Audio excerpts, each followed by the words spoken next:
Hello. This is Trina Boyd back with another video. So today I am going to talk about this story um, about what happened to me. But before I get into this video, make sure you subscribe to my channel. So I'm going to set my camera so you all can see me really good. Let's see. There we go. Awesome. So I wanted to talk about what happened to me. I think this happened a couple of years ago, but someone, I don't know who it was, but someone snitched to Arise and told them some things about my call center. So I'm going to talk about that today.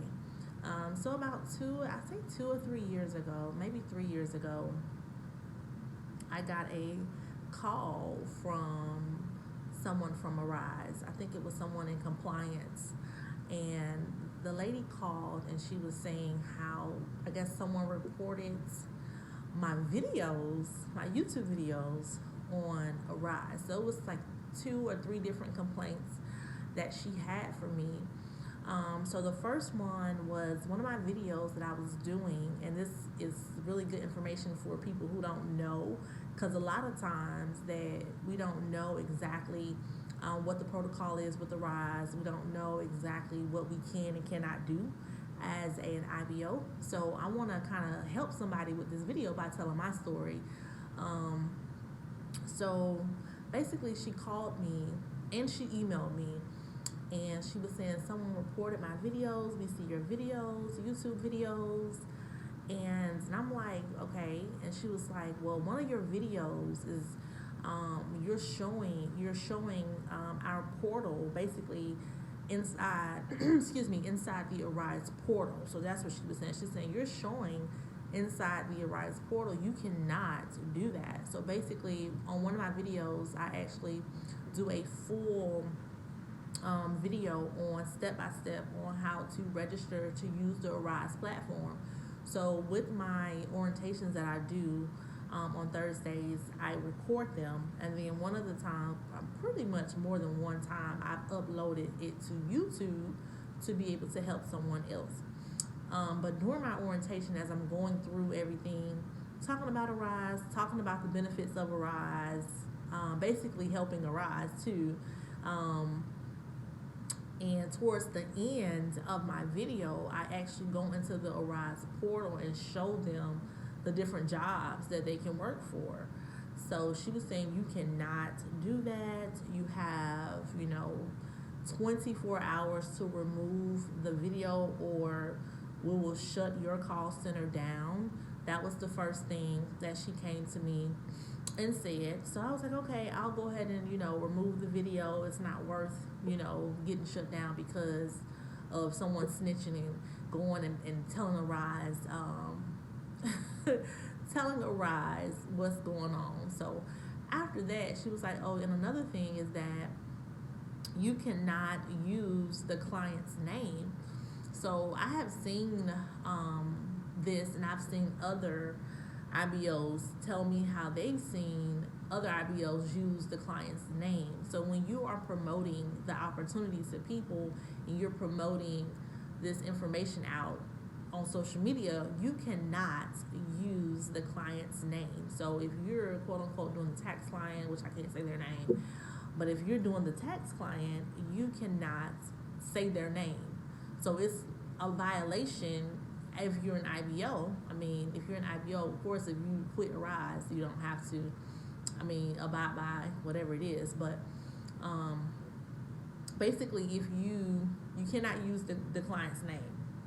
So back then, I was using one of the client's name and promoting the opportunity. This was years ago, y'all. So years and years ago. So someone reported it. I'm pretty sure it was the same person. Some people would come to me and inbox me and say, hey, you're using the client's name. You can't do that, blah, blah, blah. And I didn't listen to them because I just knew they were just hating because I was getting all these people. My call center was #1 at one point. So I was just like, okay, whatever, they're hating.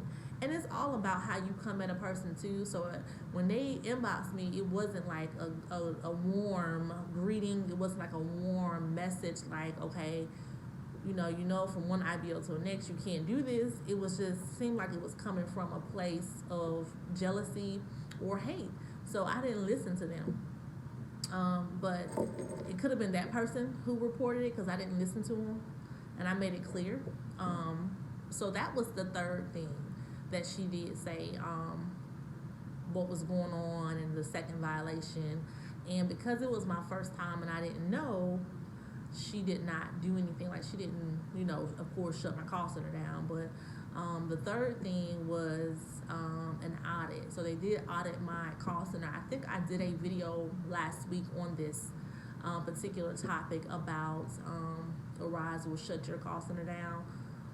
So when they audit you, and because you're in the eye now, so these people have already basically reported my call center, right? Somebody already reported my call center.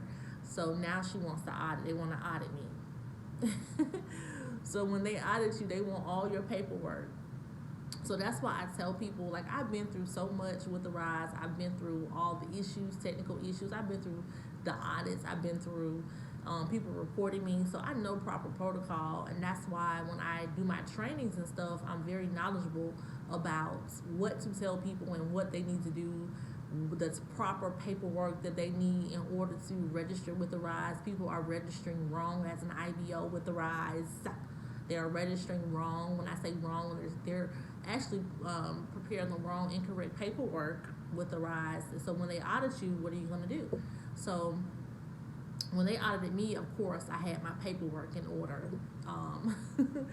But it's just so important to just make sure that all your ducks in a row, making sure you're not doing the wrong thing, making sure you're not using the client's name, making sure your paperwork is good, making sure you don't have haters. I mean, you may have haters like how I had, but they can't touch you if you're in compliant with the Arise rules. So with that being said, I just wanted to come on here and talk to you all for a couple of minutes about that. If you are looking to start a call center and you need help with your current call center, I do have a coaching program that will allow you and help you through the process step by step from start to finish. I help you with marketing. So like I said, I've been there, done that. I know what you can and cannot do. I know who you can and cannot advertise. I know proper marketing that will allow you to prosper. These techniques that I show you with marketing actually works. That I've used them where I've gotten a lot of people, hundreds of people, more than 300 people under my call center. So so with that being said, I will post my link below that will have a coaching. I have 2 coaching programs. The first coaching program is basically a full program. So if you just say, hey, I want to dive right in, I want to be successful, I want to start from start to finish and do everything the right way, that's the first coaching program. That one is IBO coaching. The second one is basically a monthly meeting where we meet monthly and you're able to ask any questions about your call center. So this is basically for people who already have a call center and they just have questions, they don't know what to do. So that's the second one. So with that being said, I will post that information below. Thank you all for watching, and make sure you subscribe to my video.